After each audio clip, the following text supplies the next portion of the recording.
Hey, it's your friend Choice CJ here, and I'm coming to you guys today with my team prep video for my Week 5 match of the UBC. We are, of course, the Baltimore Oriolus, and this week we're going up against our buddy John, coach of the Florida Gatrs. Pokemon that he's got on his team are Azumarill, Tyranitar, Gothitelle, Gliscor, regular Metagross, Tangrowth, Mienshao, Emboar, Golbat, Lantern, and Mega Beedrill. And so he's got some really potent attackers on his team. Azumarill, there are very few things that are stronger than that. Same goes for Emboar. Just those two physical mons are just pretty outrageous. He's got some pretty good Volt Turn action on his team between Mienshao and Beedrill and also Lantern. Gliscor also gets U-Turn, but I don't know that he'll necessarily bring that. Tangrowth isn't technically a Volt Turn Pokemon, but it is a fantastic pivot because of its Regenerator ability. And I can't believe we've gone this long without talking about Gothitelle, which is maybe the most difficult mon to team build for in all of League format, because there's just so many Pokemon that it completely cripples. And so you have to take that into account into your team building, and it really stinks when your opponent doesn't even bring the mon to the game. So like, you know, if you have a Pokemon or two or even three with like Shed Shell or other moves that help you get out of trapping, like Volt Switch or U-Turn or whatever, you know, if you're giving up a valuable item slot or a valuable move slot just so that you can not, you know, get trapped by Gothitelle, that's a pretty big opportunity cost. And so it's some mind games there to see if you're even gonna, if you're even gonna face that on your opponent's team. But anyway, we've done the best that we can to come up with a pretty competitive team for John. And without further ado, let's hop right into it. So first off, we are going to be bringing our Tuscan, the Excadrill. Excadrill hasn't gotten too much action so far this season, to be honest, and I'm kind of surprised about it. Excadrill is a really great mon, and so we are going to be bringing Rapid Spin, Earthquake, Iron Head, Rock Slide, and we put just enough speed into this thing so that we can outspeed Mega Beedrill. And so he does have a couple of immunities to ground, being Golbat and Gliscor, but nothing else on his team really wants to take an Earthquake. Tyranitar is weak to it, Emboar is weak to it, Lantern's weak to it, Metagross is weak to it. So as you can see, there's a very long list of Pokemon that get bodied by Earthquake. You know, and obviously Iron Head and Rock Slide are also great coverage. Iron Head is going to be doing a good bit of damage to stuff like Golbat and Gliscor that are otherwise going to resist Earthquake. If we have the chance, we can go for Rock Slide. And it's interesting. What is the Rock Slide is going to be a little bit stronger on Golbat than Iron Head. It's tempting to switch this to something like X-Scissor for like Tangrowth, but we'll see. I'm not sure that I want to do that. Poison Jab is also a thing that we can run for Tangrowth and for Azumarill, but Earthquake's only doing 10 damage less than Poison Jab to Azumarill, because it's a 150 for Earthquake and 160 for Poison Jab. So it's not really worth that like 10 extra points to then take a slot off of it. But anyway, I have some time before I play. I've got like 15 minutes before I play, so I can decide between now and then. But yeah, we're going to be counting on Excadrill to bring home the win for us. We're not really going to be bringing this thing in, except towards the end of the match. He has a couple of rockers on his team with like Metagross and Gliscor and Tyranitar, obviously, but he doesn't have any other like means of hazards. He has Toxic Spikes on Beedrill, but that's not going to be coming, I can guarantee that. That would be a pretty great call for him. But so we're mostly just going to be clicking Earthquake with this thing once everything is weakened on my opponent's team. So yeah, that's Tuscan, and really counting on him this week. Next up, we've got Bloat with a Shed Shell, rocking a moveset of Spikes, Scald, Destiny Bond, and Pain Split. I don't actually Okay, so we can make this a bold nature instead of an impish nature. I had it bold, or sorry, impish earlier because I had explosion on this thing. That was going to be my response for Gothitelle. You know, if it traps me, I just go for explosion, and then I can go into whatever I want. But I decided to run Shed Shell instead because I thought Destiny Bond was really good. And I was wanting to run Leftovers as well, if possible. Let's go ahead and make this 0 IVs, because that's the thing to do.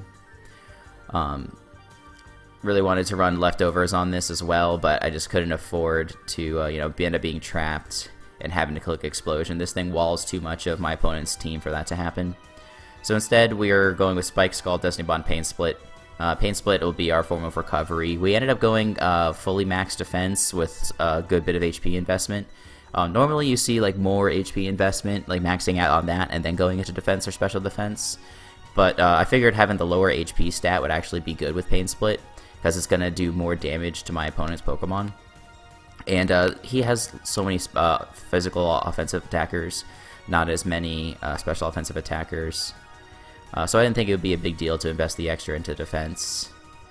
And we are putting some speed on this thing. It does outspeed things like Jolly Azumarill, and it also outspeeds Modest Gothitelle if he decides to have that for some reason. It seems unlikely. If either he's going to be like a fully bulky set, or he's going to bring like Choice Scarf.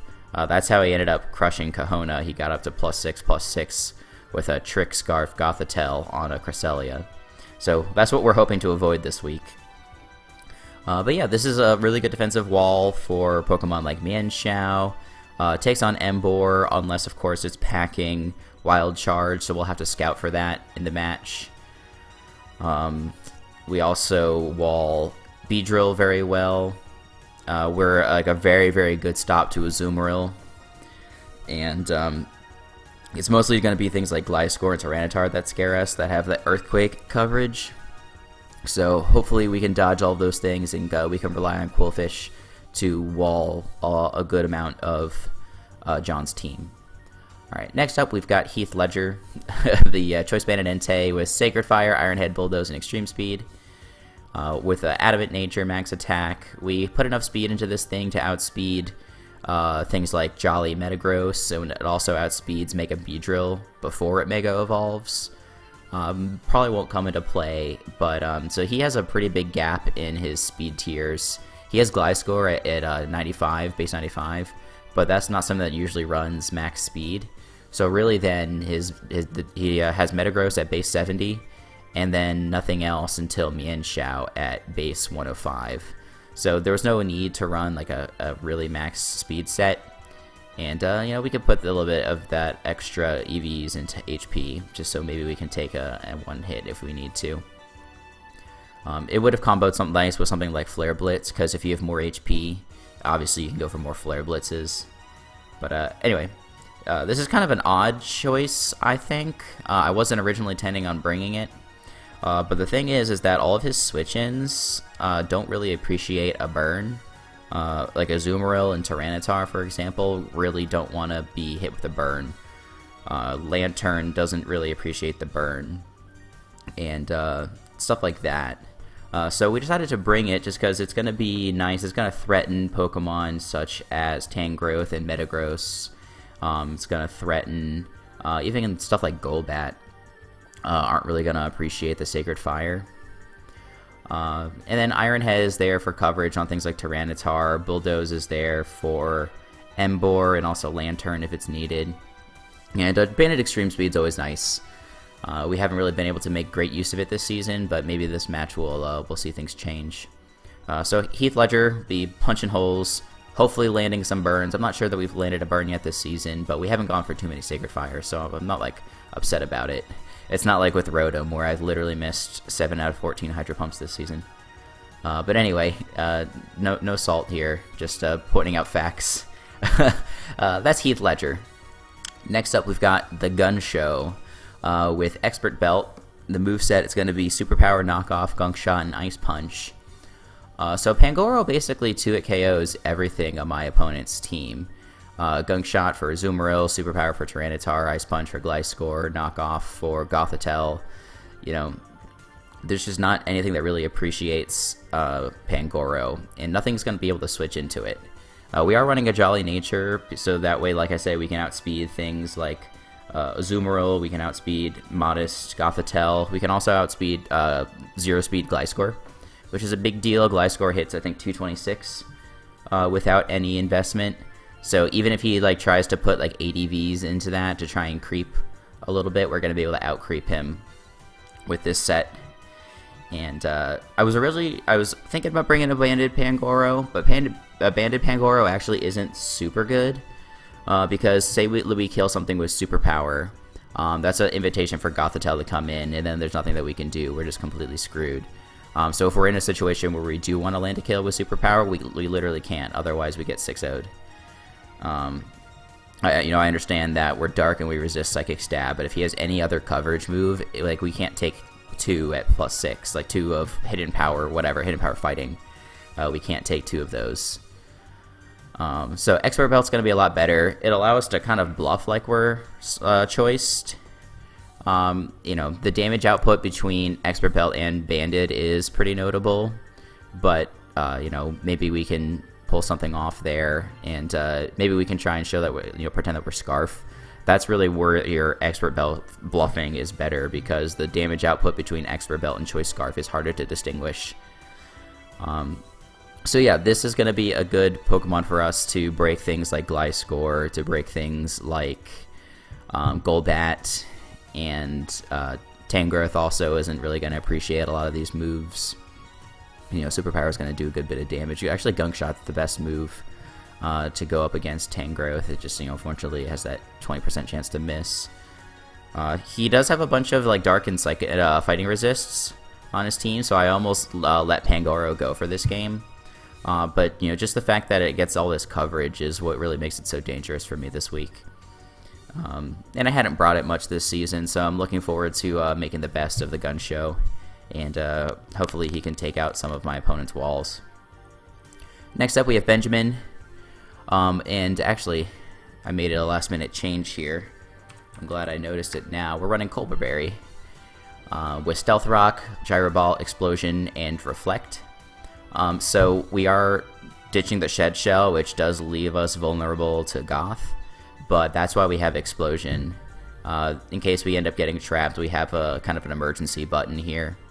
We can force our way out.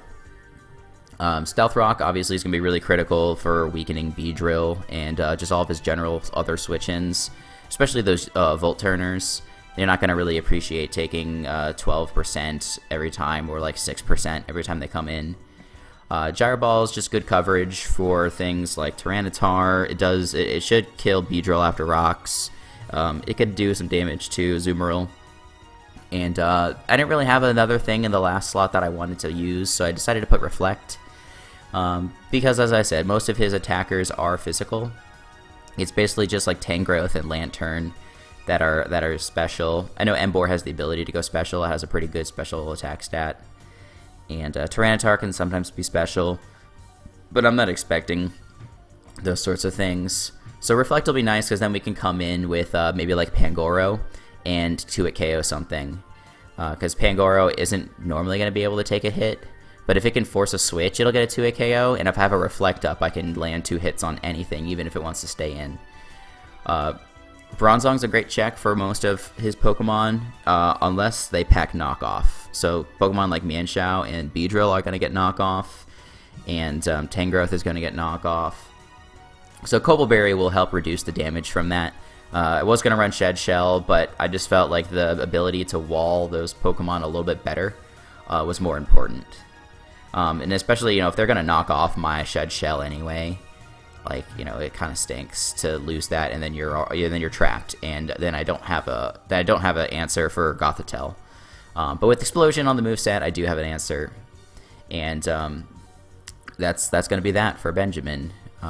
Rocks are going to be really important. I hope I can find an opportunity to get them up and get the heck out of there before I get trapped. So last but not least, we are bringing a Life Orb Kadabra, aka Tom Selleck, with Substitute, Psychic, Shadow Ball, and Focus Blast.